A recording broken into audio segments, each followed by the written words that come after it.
So we'll say, in general, one of the difficulties that we encounter on Yom Yerushalayim for many of us, similar to one of the difficulties we encounter on Yom HaAtzmaut, we'll say, is the idea of appreciating something that you've never lived without. So Yom Yerushalayim is a little bit different, right? Because Yom Yerushalayim is much more contemporary for many, right? So many know a world in which Klal Yisrael did not have shlita, did not have control over the holy city of Yerushalayim. So we'll say, what is it exactly that we're celebrating? So obviously on the most basic day, on a most basic level, we're celebrating the fact that Baruch Hashem in 1967, right, 57 years ago, we were zoche Baruch Hashem to reclaim Jewish ownership over Yerushalayim.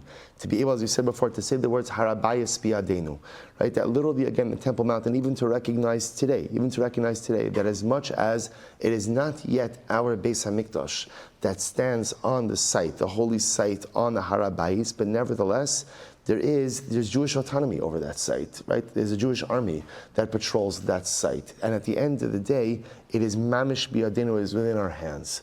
But on a deeper level, what it comes down to in Yerushalayim is something I think much more profound. There's a beautiful Mishnah in Pirkei Avos. The Mishnah says this is in Perek Hey, Mishnah Hey. Perek Hey, Mishnah Hey. So the Mishnah says, Asara Nisim Nasu Lavosenu Beis Hamikdash. There were 10 miracles that happened to our forefathers in the Beis Hamikdash.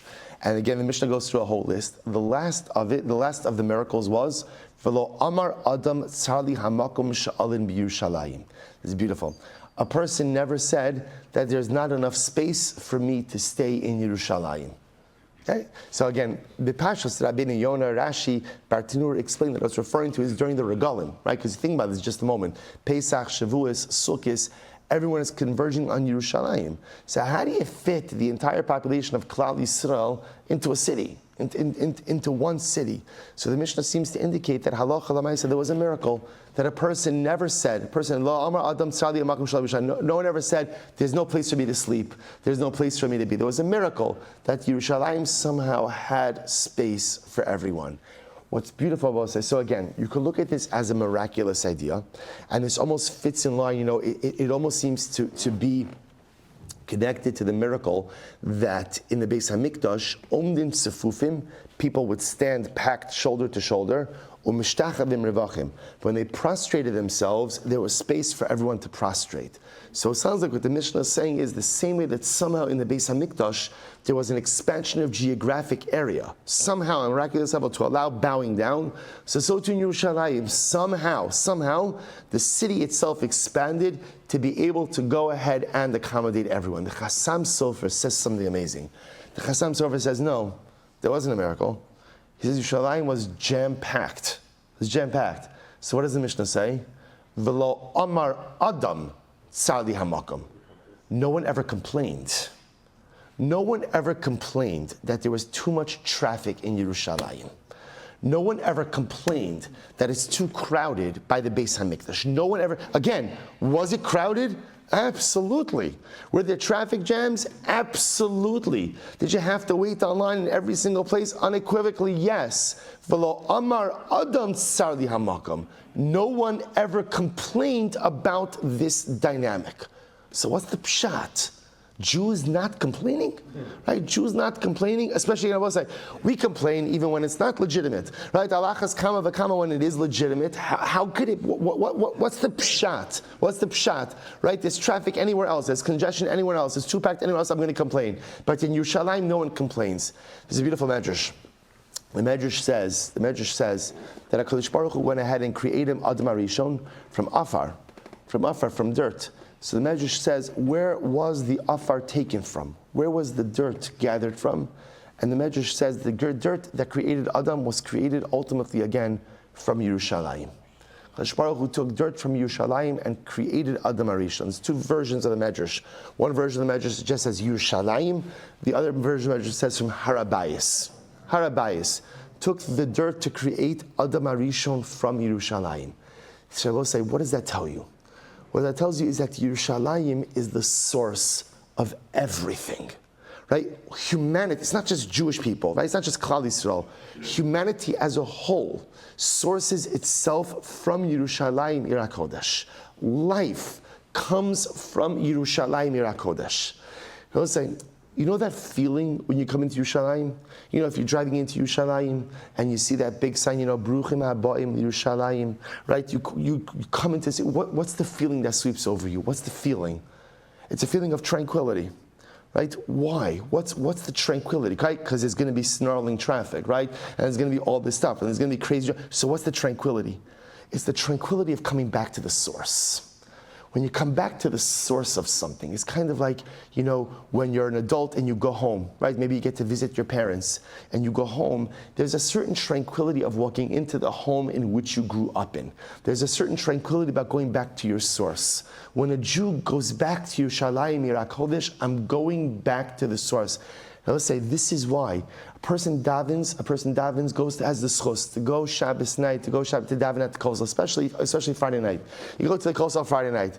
Now let's say, if there's one thing you could count on when you go to the kosel Friday night, what is it? You are going to get shoved, jabbed, pushed, moved, and everything else. Right? Let's say, if you were standing in shul, right, and you're in the middle of Shemona Esrei, and somebody were essentially like to check you, as if they were playing hockey with you, right? Somebody were to push, check you, right? You wouldn't be shkayach, right? Good Shabbos, right? It's not. Let's say you'd be pretty annoyed, and by the way, understandably so. Say, come on, what's the matter with you? Like, watch where you're going. And yet again, I'll say something interesting. It's almost like when you daven by the kosel, it's almost as if what you do is, I think it's even subconscious. You relax your body a little bit so that you're a little bit more like Gumby-ish, you're a little bit more malleable, right? Say pushed over here, pushed over there, right? I'm a little more flexible so that I can almost move with the waves of the people. Why is it so easy for me to do that there and yet so difficult for me to do that elsewhere? And the answer is because I'm back where I'm supposed to be. Yerushalayim is where we're supposed to be. Yerushalayim is the source of everything. Yerushalayim is where it all began, not just for Klal Yisrael, but where it all began for all of humanity. Yerushalayim is the place from where we were created. And therefore, I will say for many of us, the only place where we experience true life tranquility is in Yerushalayim, because that's home. That's the beginning. That's the source. So I will say, so do we celebrate on this Yom Yerushalayim? Again, like I always say with these days, however you want to celebrate it, that's between you and HaKadosh Baruch Hu. But just understand what we are celebrating. What we're celebrating is that 57 years ago, HaKadosh Baruch Hu gave us the schos to once again assert our rightful ownership over the source, the cradle of humanity, the source of everything in this world, the source of Kedusha, the source of life, the source of the very dirt and earth which we were created from. All of that comes from our holiest of cities.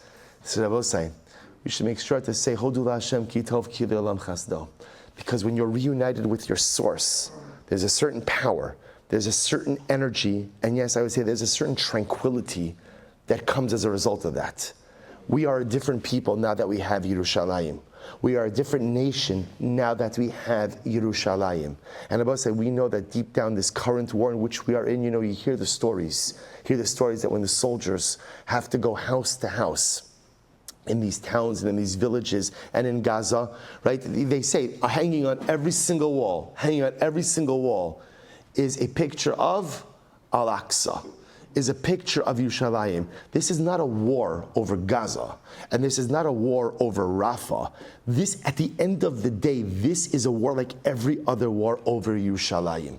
Because I will say what the war is always about is Yerushalayim.